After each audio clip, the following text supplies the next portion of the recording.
Yup, halos isang taon na din simula nung binitawan ko ang isang bituin sa aking kamay.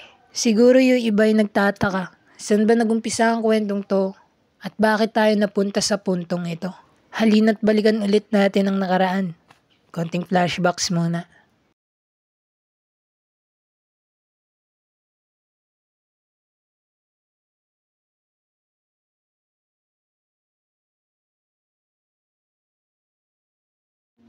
Dito nagumpisa ang kwentong to.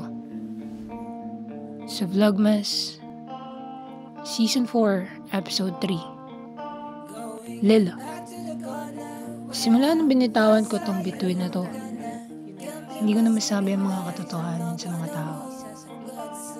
Pero sa episode na to, the truth will slowly unfold.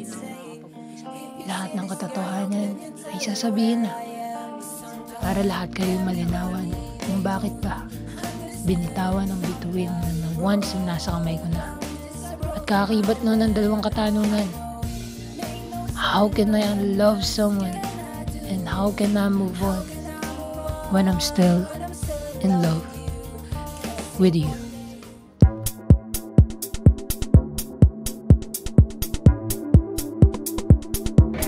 Loyal ka dun sa partner mo is hindi mo na kailangan mag-cheat. Kung talagang Vlogmas Season 4, Ex-Thoughts ni Ben. Pandemic, way back 2020. Naramdaman ka na yun.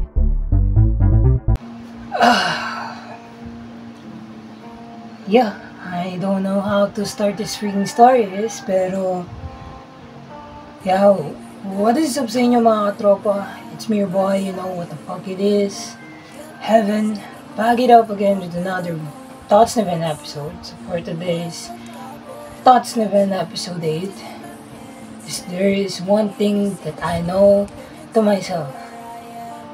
I'm just like the man who can't be moved. Yup, it's been a year.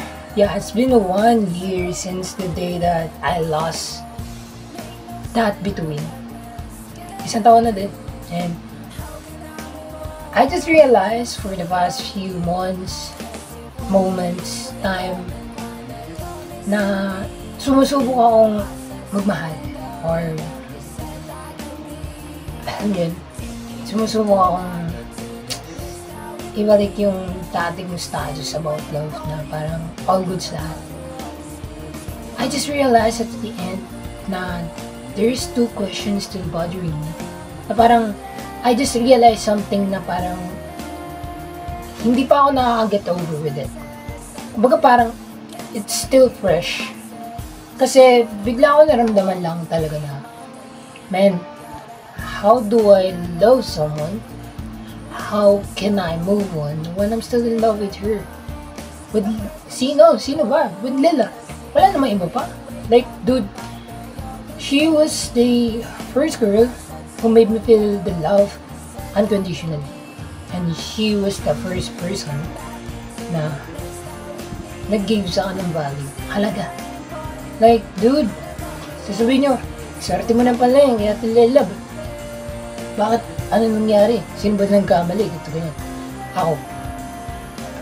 Well, kasi that time, may pangako ako na binitawan ko sa ibang tao. Which is my 3rd relationship. Yeah, 3rd, yung pangatlo sa ex-girlfriend ko. Actually, FYI lang, 4 pa lang po exes ko.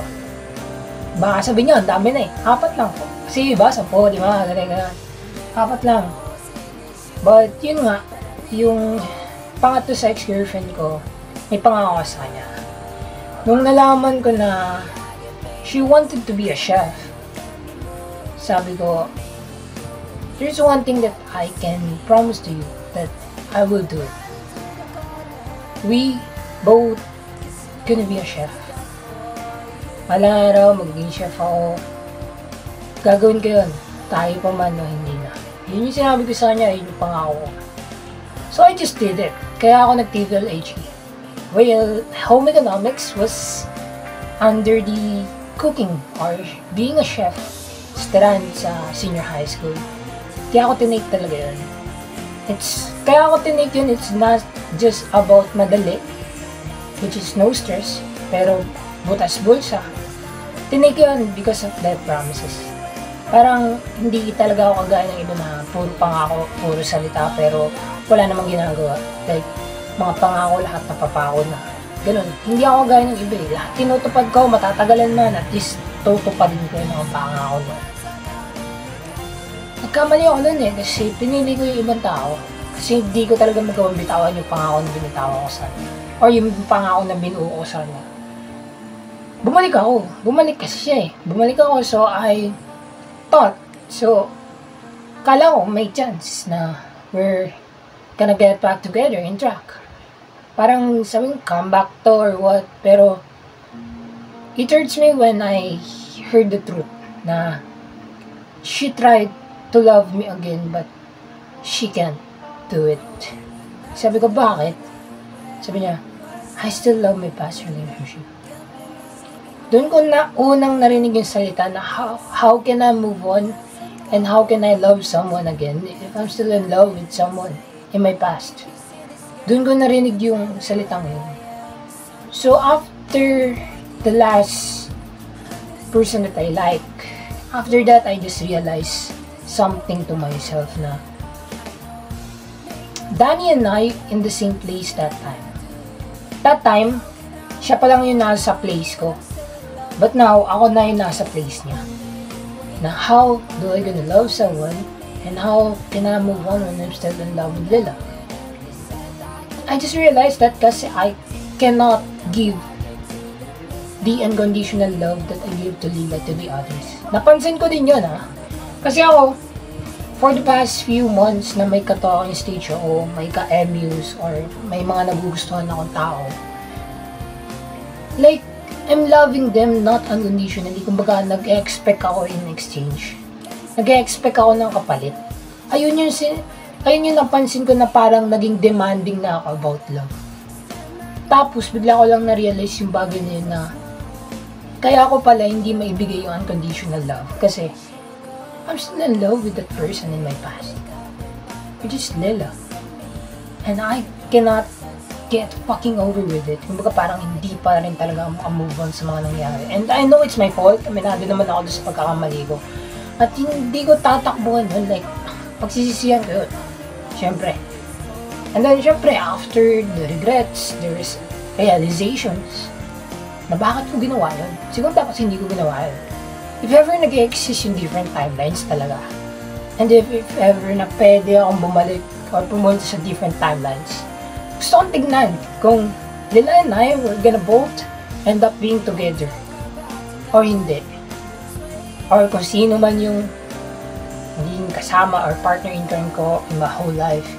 Gusto kong makita yung future ko in the different timelines. If ever, kung pwede lang talaga. Time travel, dude. Quantum time travel. Like, what the hell, man? Nakapanood ko to ng Marvel eh. Pero, kidding aside, yun, how can I move on? And how can I love someone if I'm still in love with Lila? I cannot get fucking over with it, but I'm trying to get over for all of those things. Baga, sinusubukan ko makamove on sa mga bagay na yun kasi I'm starting a new chapter in my life. Like, diba, malapit na mag-birthday, so panibagong yugto na. So, kailangan kong kalimutan or bitawan na or talikuran na yung mga nangyari before. Kasi, wala naman yung may ambag sa panibagong yugto ng buhay ko. Mga parang, pwede pa ako nang i-down palalo. Or pwede ulit ako nang i-down kung hindi ko sila tatalikuran at kakalimutan. Diba? Pero ang hirap. To be honest, yeah. Sobrang hirap na bitawan or kalimutan na lang yung mga nangyari. Kasi, ang healthy ng relationship namin that time, nilala, sobra. But, yun nga, nagkamali ako, iba yung pinili ko kasi I thought na we're gonna get back being together kasi gusto ko pa rin yung pangako ko. Ito na nga. Naamin ko, nagkamali ako. Oo, nawalan ako ng gana sa pag-ibig niya.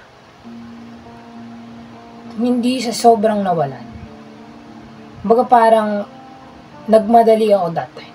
Sabi ko, parang kinakaya ako nito kasi hindi ako mapakilala or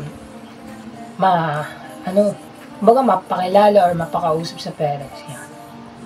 That time, hindi ko pa natututunan yung love takes time. That time, ang alam ko lang sa sarili ko at nakatatak lang sa isip ko is mamadaliin ko yung isang bagay kasi ayoko mawala.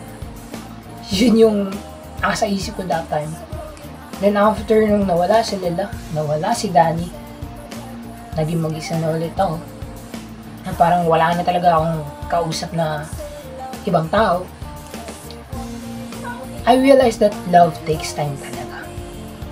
Yung sinabi ko, yung nirush na illegal ako that time, it's not that easy kasi kung strict yung parents mo, hindi talaga madali. Kaya love takes time talaga. In the right time, in the right place, it will come. Alam ko narinig nyo na yung salita ngayon sa vlog season 4, episode 3, which is yung Lila na love comes in the right time, in the right place, and probably wanted to say that this is the right time, in the right place. Pero, right place, right person, wrong time. Yun. Yun yung pinakamadaling explanation. Wala eh. I still cannot move on with it. I still cannot get over fucking with it. And I'm still a mess about love with other people.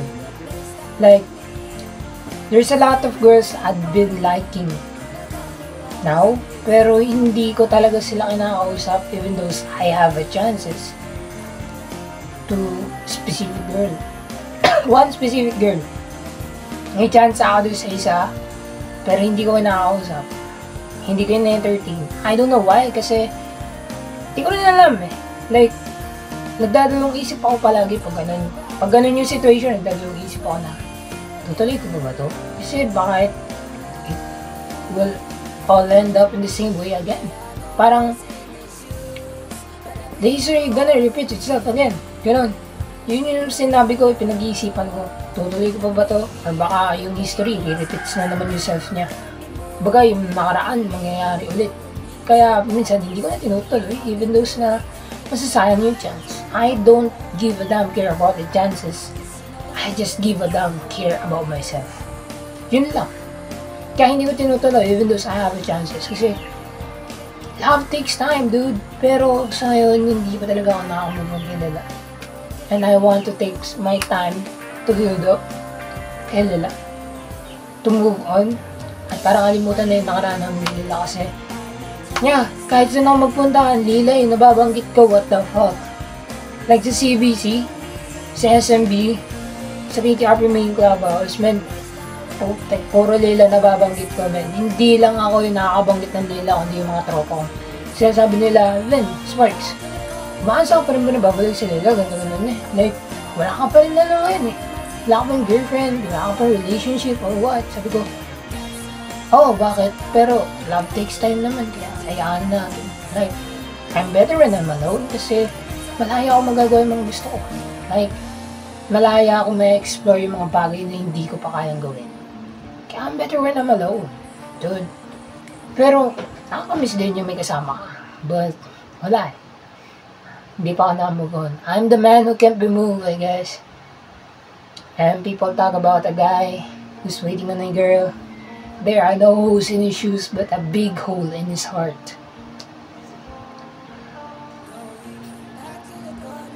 Yun lang naman. Sensya na, medyo malilate yung upload ng dalawang episode ngayon Sunday kasi Sunday ko to film. Rush edit to. For sure, wala ito masyadong effects or what. Pero, Thoughts and Event na nga pala to, so wala ito masyadong effects. So, yeah. Puro cut-cut lang to. Ako na mag-edit nito kasi wala si Blakely. Take care, Blakely. Para kasing possible, ma-disband na rin ang KTRP production because of the lack of time. Lahat kami wala ng oras na mag-grind. So, ako, tuloy lang ako sa pag-grind even though na wala sila. Wala eh, ito talaga. Pinili ko to, pangarap ko to, so tuloy lang ako. Ayun guys. See you guys in the next episode ng Thoughts and Event. And, yeah. Kalimutan na natin yun. 2 days left. It's my fucking birthday, man. Peace out. Signing off and see you some next Thoughts of an episode. Peace.